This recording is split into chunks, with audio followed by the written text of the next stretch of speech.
Salut à toi, visionnaire. Dis-toi une chose, on est peut-être en train de vivre le cycle crypto le plus important de l'histoire. Pourquoi ? Parce que pour la première fois, ce ne sont pas seulement des particuliers comme toi et moi qui achètent, ce sont des géants, BlackRock, Fidelity, des banques, des États. L'argent du monde entier est en train d'entrer dans la blockchain. Et c'est ce mélange explosif, rareté programmée du Bitcoin, liquidité massive qui arrive, innovation comme l'intelligence artificielle, la tokenisation ou le gaming, qui fait que ce bull run ne ressemble à aucun autre. Alors aujourd'hui, je ne vais pas te vendre des rêves. Je vais t'expliquer, étape par étape, pourquoi certains projets vont dominer 2025 et comment ce cycle peut transformer à la fois la finance mondiale et ton futur. Reste bien jusqu'à la fin parce que tu vas voir, tout est en train de s'aligner. Bitcoin, l'or numérique. Bitcoin est aujourd'hui autour de 112 000 à 115 000 $, avec une capitalisation de plus de 2000 milliards. Il pèse à lui seul près de 58% de tout le marché crypto qui tourne autour de 3,9 trillions de dollars. Compare ça à l'or, plus de 12 000 milliards. Même capter seulement 20% de ce marché mettrait Bitcoin à 200 000 $ par pièce. Et c'est crédible, les ETF Bitcoin accumulent déjà des milliards, les banques commencent à l'adopter comme réserve et son plafond de 21 millions reste inchangé.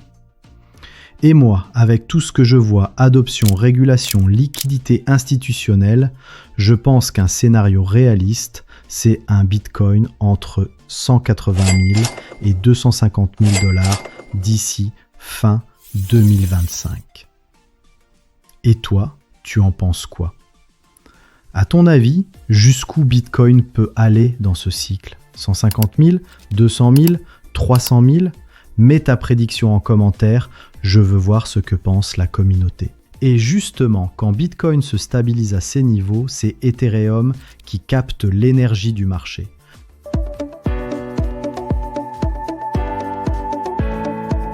Ethereum aujourd'hui, c'est entre 4100 et 4400 $, avec une capitalisation proche de 500 milliards. Mais Ethereum, ce n'est pas qu'un prix. C'est une infrastructure financière mondiale. Plus de 27 millions d'ETH sont stackés, soit environ 22% de l'offre totale. Ça veut dire qu'une énorme partie est verrouillée. Comme si une partie de l'or mondial était mise sous coffre et ne circulait plus. Des banques et des grands fonds commencent à accumuler de l'ETH. Par exemple, BitMine Immersion garde plus de 1 milliard de dollars en Ethereum, soutenu par Peter Thiel et Cathie Wood.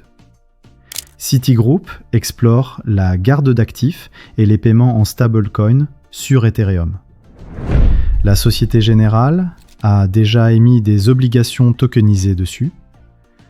Et surtout, la roadmap de Vitalik avance. Le Surge, Verge, Turge, Splurge. En clair, plus de vitesse, plus de scalabilité, moins de frais. Tout s'aligne pour qu'Ethereum devienne le backbone de la finance 3.0. Projection réaliste pour ce cycle, entre 10 000 et 15 000 $ d'ici fin 2025. La tokenisation. Wall Street débarque. La tokenisation, c'est simple, prendre les actifs du monde réel et les mettre sur blockchain. Obligations. Immobilier. Bons du trésor US.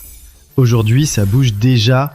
BlackRock, avec ses 10 000 milliards sous gestion, a lancé son fonds Buidl.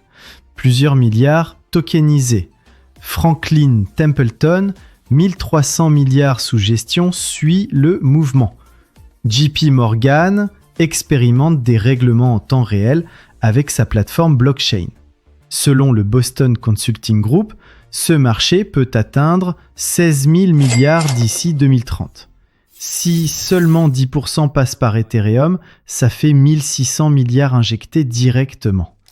Ethereum est le favori, mais attention, Polygon, Solana, Avalanche veulent aussi leur part du gâteau. Et toi, visionnaire, est-ce que la tokenisation restera 100% Ethereum ou est-ce que d'autres blockchains en profiteront aussi ? L'IA et la décentralisation. Tout le monde parle de l'intelligence artificielle. Mais il y a un problème, elle est centralisée. OpenAI, Google, Microsoft contrôlent les modèles. Et qui dit centralisation, dit censure, verrouillage, dépendance. La blockchain, elle, est née pour casser ça. Bitcoin, en 2009, c'était déjà une réponse à la crise financière de 2008. Redonner le pouvoir aux individus. Aujourd'hui, des projets comme BitTensor, TAO, appliquent ce même principe à l'IA. Créer un réseau ouvert, décentralisé, où chaque participant est récompensé pour sa contribution. Si l'IA est la prochaine grande révolution, alors l'IA décentralisée est la garantie que cette révolution reste accessible à tous et pas uniquement aux GAFAM. Et crois-moi, si l'IA et la blockchain fusionnent vraiment, les opportunités qu'on verra seront d'une ampleur encore jamais vue. Gaming et métaverse. Arrêtons-nous sur un secteur que trop de gens sous-estiment encore, le gaming blockchain et le métaverse. Aujourd'hui, le marché mondial du jeu vidéo, c'est plus de 200 milliards de dollars par an. C'est plus gros que le cinéma et la musique réunis. Et surtout, c'est un marché jeune, dynamique, porté par 3 milliards de joueurs dans le monde. Et tu sais quoi ? Ces joueurs passent déjà leur vie dans des univers numériques. Mais ils n'en possèdent rien. Tous leurs items, leurs skins, leurs heures de jeu appartiennent aux éditeurs. C'est exactement ce que Vitalik Buterin avait ressenti quand World of Warcraft avait modifié son personnage sans qu'il puisse rien faire. C'est cette frustration qui l'a poussé à créer Ethereum. Et c'est là que la blockchain change tout. Les géants du Web3 Gaming. Aujourd'hui, on voit déjà des projets sérieux. Immutable X construit une infrastructure gaming Web3 et signe des partenariats avec des géants comme Ubisoft et GameStop. Gala Games développe un écosystème complet de jeux avec une économie play to earn revue pour être durable. The Sandbox, pionnier du métaverse, où des entreprises comme Adidas ou Warner Music ont déjà acheté des parcelles. On n'est plus dans les petits projets NFT hype. On parle de studios avec de vrais partenariats, de vraies équipes et une adoption institutionnelle qui démarre. D'après Newzoo, le gaming traditionnel croît de 7 à 8% par an. Si le Web3 Gaming capte seulement 5% de cette industrie d'ici 2030, ça représente 10 à 15 milliards de dollars par an qui passeront par la blockchain. Et si on monte à 10%, ce sont 20 à 30 milliards directement injectés dans l'écosystème crypto. Pour un secteur encore évalué à quelques milliards aujourd'hui, tu vois la marge de progression.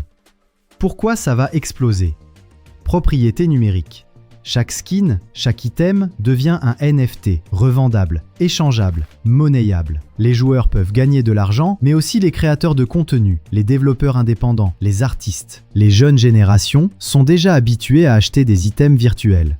Fortnite, Roblox, Call of Duty, c'est déjà une économie parallèle. Le Web3 ne fait que leur donner la propriété. Le gaming blockchain, c'est l'un des chevaux de Troie de l'adoption massive de la crypto. Parce que contrairement à la finance ou à la tokenisation, ici, les gens ne viennent pas pour investir. Ils viennent pour jouer. Et c'est souvent par le jeu que les révolutions commencent. Et toi, visionnaire, est-ce que tu crois que le gaming Web3 peut vraiment devenir la porte d'entrée des masses dans la crypto ou est-ce que ça restera un petit marché de niche ? Stablecoin et régulation, le nerf de la guerre. Visionnaire, parlons d'un sujet moins sexy que le gaming ou l'IA, mais qui est en réalité le fondement de tout le marché. Les stablecoins et la régulation. Aujourd'hui, le plus gros stablecoin au monde, c'est Tether, USDT. Plus de 110 milliards en circulation. En face, Circle, avec l'USDC, environ 35 milliards. Rien que ces deux monnaies stables représentent plus de 145 milliards de dollars, soit une part colossale de toute la liquidité qui circule dans la crypto. Et cette liquidité, c'est ce qui permet au marché de respirer. Quand tu trades, quand une baleine déplace des fonds, quand une institution entre sur le marché, 90% du temps, ça passe par un stablecoin. Sans stablecoin, il n'y a pas de passage fluide entre le dollar et la crypto. Mais il y a un autre enjeu, la confiance. En 2022, après l'effondrement de l'UST et de Terra Luna, le marché a compris une chose. Un stablecoin qui n'est pas transparent, ça peut faire exploser tout un écosystème. Depuis, les régulateurs ont sorti les griffes. En Europe, le règlement MiCA entre en vigueur. Il va obliger les émetteurs de stablecoins à avoir une transparence totale sur leurs réserves, à publier des audits réguliers et à limiter leur volume s'ils ne sont pas adossés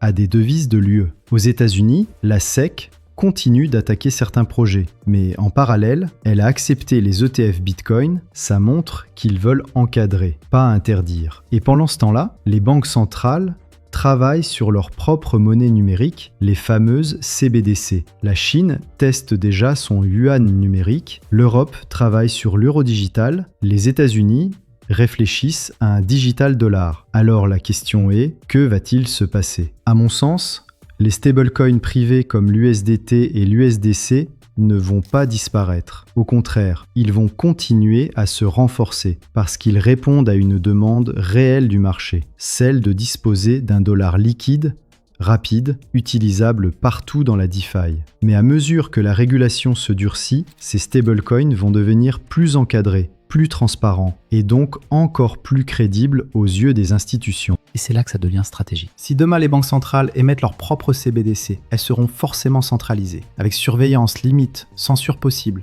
Les stablecoins privés, eux, garderont une flexibilité que les CBDC ne pourront jamais offrir. En clair, les stablecoins sont en train de devenir le système circulatoire de toute la crypto. Et la régulation, loin de les tuer, va probablement les légitimer et accélérer l'entrée des capitaux institutionnels. Alors visionnaire, je te pose la question. Est-ce que tu penses que dans 5 ans, les stablecoins seront toujours dominés par le dollar ou est-ce qu'on pourrait voir émerger une nouvelle puissance monétaire, que ce soit l'euro digital, le yuan numérique ou même une monnaie totalement décentralisée ? La révolution est en marche. On a traversé ensemble les grandes forces qui structurent ce bull run. Bitcoin, qui reste le socle, avec une rareté programmée et une demande institutionnelle qui explose. Ethereum, qui continue de bâtir l'infrastructure financière décentralisée et attire la tokenisation des actifs du monde réel. Les institutions comme BlackRock, Franklin Templeton, qui amènent des milliards sur blockchain. L'intelligence artificielle décentralisée qui prolonge la mission première de Bitcoin, résister à la censure et redonner du pouvoir aux individus. Le gaming qui ouvre la porte au grand public en transformant le divertissement en propriété réelle. Et enfin, les stablecoins et la régulation qui deviennent le socle de tout ce système en apportant à la fois liquidité et légitimité. Ce cycle n'est pas comme les précédents. Dans les bull runs passés, c'était surtout les particuliers qui spéculaient. Aujourd'hui, ce sont les États, les banques, les fonds d'investissement. La révolution n'est plus à la marge, elle est au cœur de la finance mondiale. Et toi qui écoutes ça, tu as une chance historique. Être aux premières loges d'une transformation qui va redéfinir la valeur, la monnaie et même la confiance dans nos institutions. Alors je vais te poser une dernière question. Selon toi, jusqu'où Bitcoin peut-il aller dans ce cycle ? 100 000, 200 000, plus encore ? Dis-le-moi en commentaire. Et si tu veux suivre cette révolution pas à pas, comprendre les enjeux, anticiper les tendances et garder toujours un temps d'avance, abonne-toi dès maintenant et active la cloche. Parce que la prochaine vidéo, crois-moi, tu ne veux pas la rater. On est ensemble.